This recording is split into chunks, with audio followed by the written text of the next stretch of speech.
Stalingrad, a city that would forever be synonymous with destruction, resilience, and determination.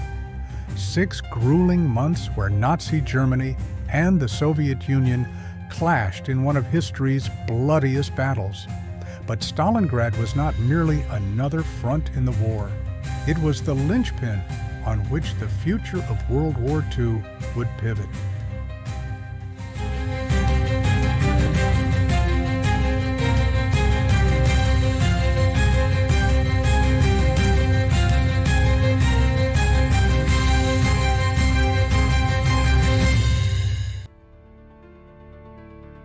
Located on the banks of the Volga River, sprawling nearly 50 kilometers, Stalingrad was a vital industrial hub, churning out armaments, tanks, tractors, and critical supplies.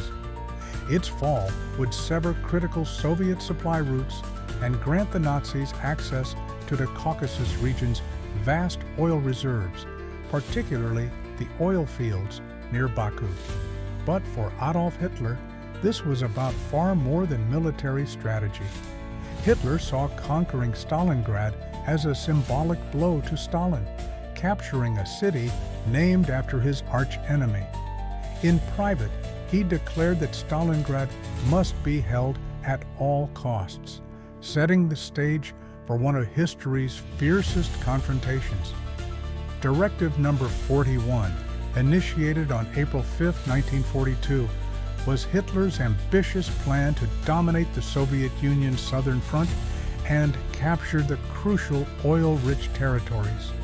Stalin initially refused to believe that Hitler's primary target was Stalingrad, convinced instead the Nazis would attack Moscow again.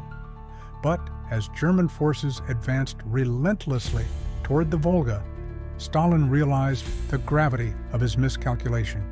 He summoned General Vasily Chuikov, a grizzled veteran known for his tough and uncompromising nature, and entrusted him with holding the city at all costs.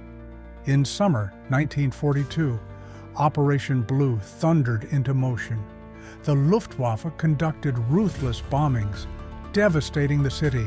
Over 40,000 civilians were killed in just a matter of weeks. Survivors described the horror vividly. Buildings turned to rubble, the sky blackened by smoke, streets littered with death and debris. Stalin's command echoed with chilling clarity. Not one step back. Chuikov's troops transformed the battered city into a maze of deadly traps. Fighting was vicious, room to room, basement to basement. Soldiers fought battles inside apartments, factories, and even grain silos. German soldiers, accustomed to swift blitzkrieg victories, were forced into bloody close-quarters combat they bitterly named Rattenkrieg, the War of Rats. Some Soviet positions held out for months, despite being entirely surrounded. One legendary stand occurred in Pavlov's house, where a small platoon of Soviet soldiers resisted waves of German attacks for over 60 days, longer than Germany had taken to conquer France. As winter set in, conditions deteriorated rapidly. Temperatures plummeted to a punishing minus 30 degrees Celsius. German General Friedrich Paulus pleaded with Hitler to permit withdrawal, but Hitler, obsessed with prestige, ordered Paulus to hold his ground at all costs, even promoting him to field marshal with a grim implication. No German field marshal had ever surrendered. Hitler's stubbornness was matched by Stalin's ruthless determination. Stalin refused to evacuate civilians, insisting their presence motivated his soldiers to fight harder. At the same time, Hitler's advisors grew increasingly desperate. Realizing the dire consequences of the encirclement by the Soviet counterattack, known as Operation Uranus, launched in November 1942. This operation was a masterfully orchestrated Soviet counteroffensive designed to trap and isolate German forces in Stalingrad. Conceived by Generals Georgy Zhukov and Alexander Vasilevsky, the operation aimed to exploit the weak flanks defended by Romanian and Hungarian Axis troops.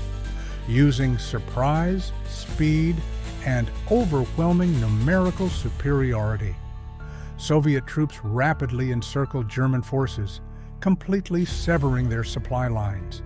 Within days, the massive pincer movement trapped over 250,000 German soldiers, including General Friedrich Paulus's Sixth Army, marking a turning point that would ultimately decide the battle's outcome and alter the course of the entire war.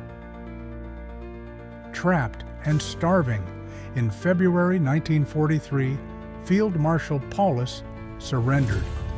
The once proud Sixth Army was decimated, over 250,000 soldiers encircled, fewer than 100,000 captured, and a mere 5,000 ever returning home.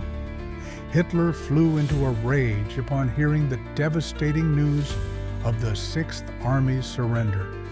He openly accused his generals of cowardice and incompetence, refusing to accept any responsibility for the disaster himself. In a frenzy of frustration, he dismissed several high-ranking officers, including Chief of the General Staff Franz Halder, whom he blamed for strategic failures. Hitler's distrust of his military commanders intensified dramatically after Stalingrad, further isolating him and increasingly relying only on those generals who unquestioningly followed his orders.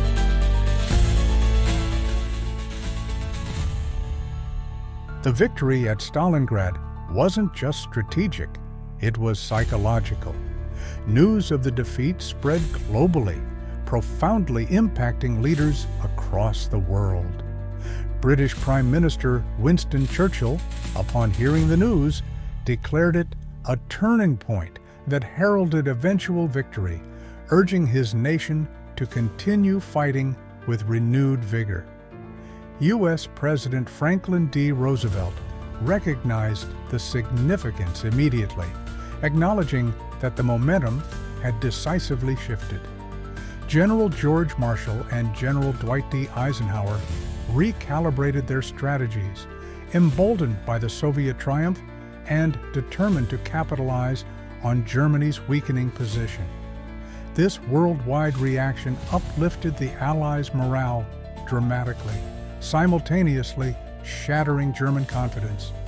For Soviet citizens and soldiers alike, the triumph was bittersweet, marred by immense loss and suffering, but forged by unimaginable courage. Stalingrad became more than a battleground. It became a testament to the indomitable spirit of humanity.